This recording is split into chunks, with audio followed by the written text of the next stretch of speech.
Thank you very much. So as this session is on, also on oceans, I decided to describe to you a new study that we performed regarding the possible role of marine aerosols as vectors for transfer of marine viruses in the marine boundary layer. And this work has been done in collaboration with our students, Shlomit Sharoni, Miri Treinig, Yoav Lehman, and with Asaf Vardi and Ilan Koren from the Weizmann Institute, with the help of Michelle Flores and Daniela Schatz. So the marine environment really allows various biochemical cycles to couple biology, aerosols, cloud, and carbon sequencing all together in this very complex environment. And one of the key players are the phytoplanktons that grow in the ocean and actually are responsible for a major component of Earth's global photosynthesis, and hence also to sequestration of carbon and transporting it from the atmosphere all the way to the bottom of the ocean and removing it from the atmosphere. Specifically in this talk, I will describe an experiment about a specific type of phytoplankton, which is the coccolithophore that contains calcium carbonate. And this is how it looks. So it has this calcium carbonate pellets. It's responsible for large-scale blooms and also for deposition of calcium carbonate in large amounts, such as in the Dover, the White Cliffs of Dover. This phytoplankton, though, can be terminated by attacks of viruses, large-sized viruses that exist in the ocean. And these are images from a tunneling electron microscope that shows this large virus, which could be about 100 to 150 nanometer in size. It has quite a lot of DNA component, but when this virus attacks a cell, and you can see here various images of this virus in a cell, it leads to its death at one point and to its lysis, basically disintegration, which releases back to the ocean the sequestered carbon and also the calcium carbonate. So this reduces the rate at which carbon sinks from the surface layer of the ocean to the lower levels of the ocean and finally to the bottom.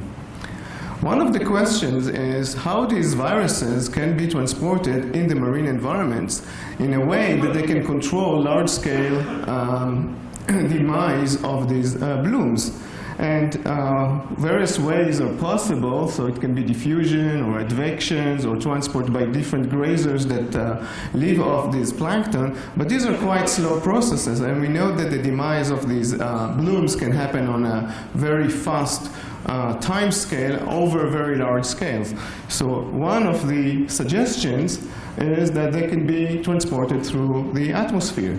And actually, in 2005, there was a paper that suggested that aerosolization is potentially an important long-distance dispersal mechanism and may account for the observed cosmopolitan distribution of some bacteria at that case. So the objective of this study is to study virus emission from the ocean to the atmosphere as a function of phytoplankton bloom dynamics. And we've done this study in a combination of a laboratory and field work.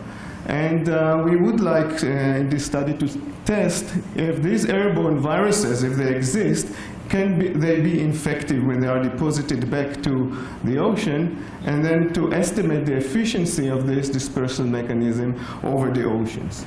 So in a lab experiment, in a lab setup, we bubbled air through phytoplankton culture and then collected the aerosol that came out of this environment, and we were able to analyze the aerosols that came out with electron microscope and also with PCR to check the presence of DNA of these viruses, and also we could test the culture, the in situ state of the culture. And we could follow the emission of aerosols and viruses from the culture as a function of the culture bloom dynamic. So here I show a sample where we grow the plankton in the culture. This is the concentration of the plankton as a function of time. Here we infect the plankton, and we see that the plankton actually dies away very fast within a few days. In a control experiment, actually we see that the plankton lives and is happy under these conditions, so we know that this demise is not caused by external factors, but by the viruses, which we can also see how they grow in the second graph as a function of time in the culture.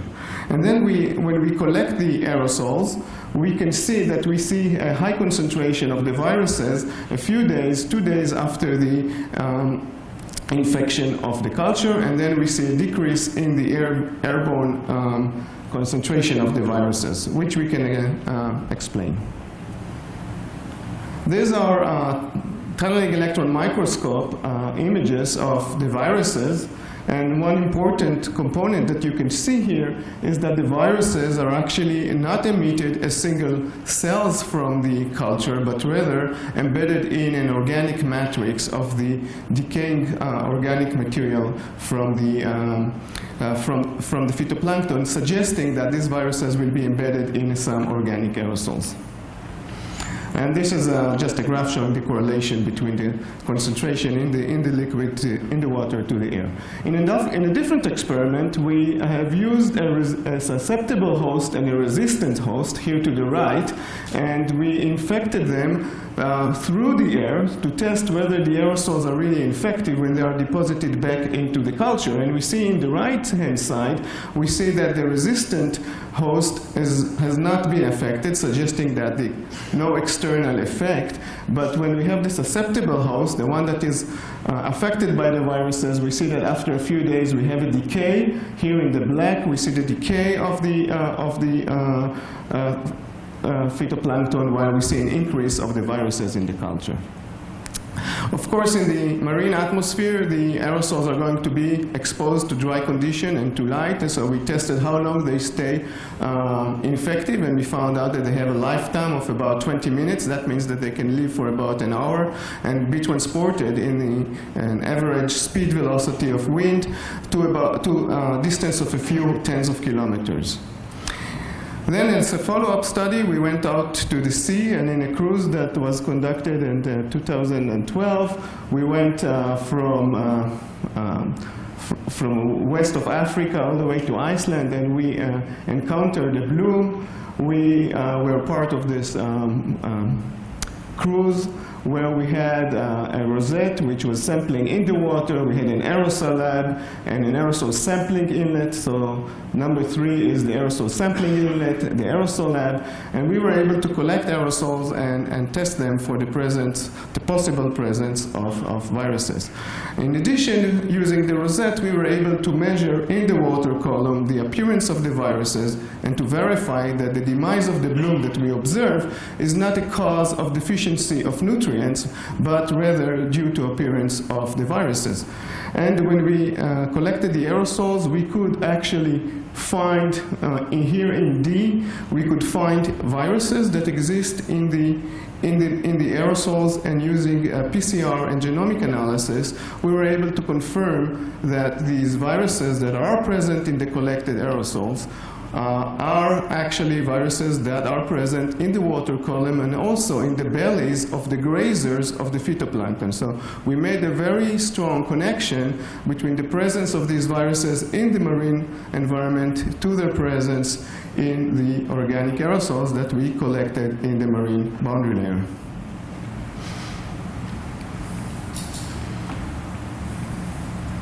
So basically, we suggest that that phytoplankton can be infected by viruses by wave-breaking action. They can be injected into the atmosphere, probably as a part of a larger organic aerosol that is composed of organic material, be transported in the marine boundary layer, and after living there for a while, an hour, or probably up to an hour under sunlight conditions, but possibly longer under nighttime conditions, be deposited back to the ocean and affect the bloom in a remote location.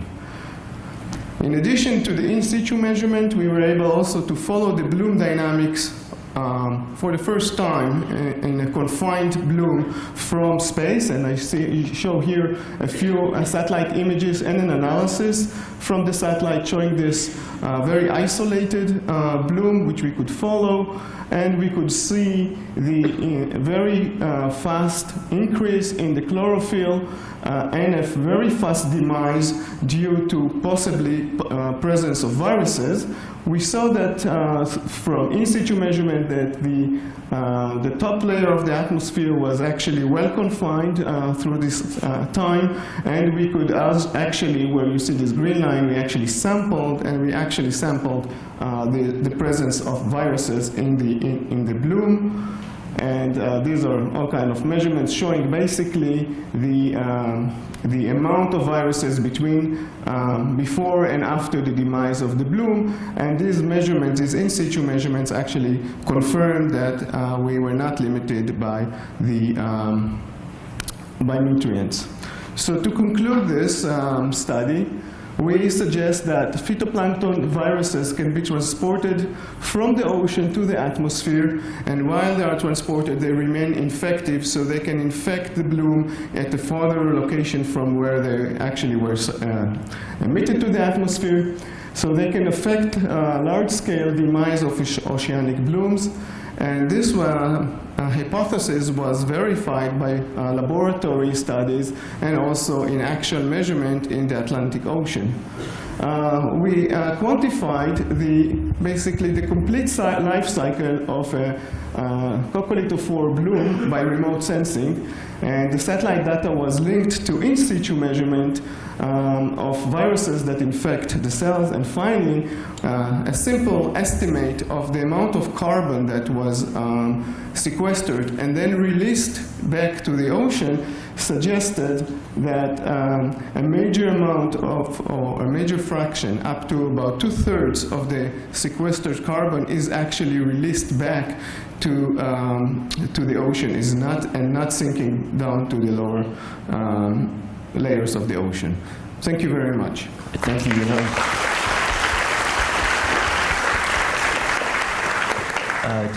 If you have a question for Yinon, please raise your hand. Questions? There's a question over here. Bring the mic.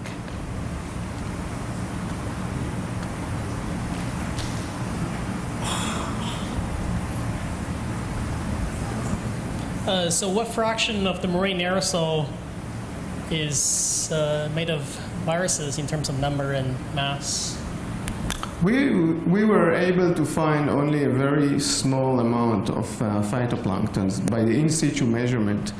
One has to go now in more details and to study your question in a more detailed way and targeting specific blooms and be more equipped. We were only a very short time around these blooms, so we do not have enough statistics to answer your question. But like what order of magnitude is it? Is it something like 1%?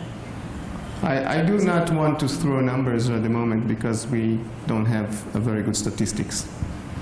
Okay.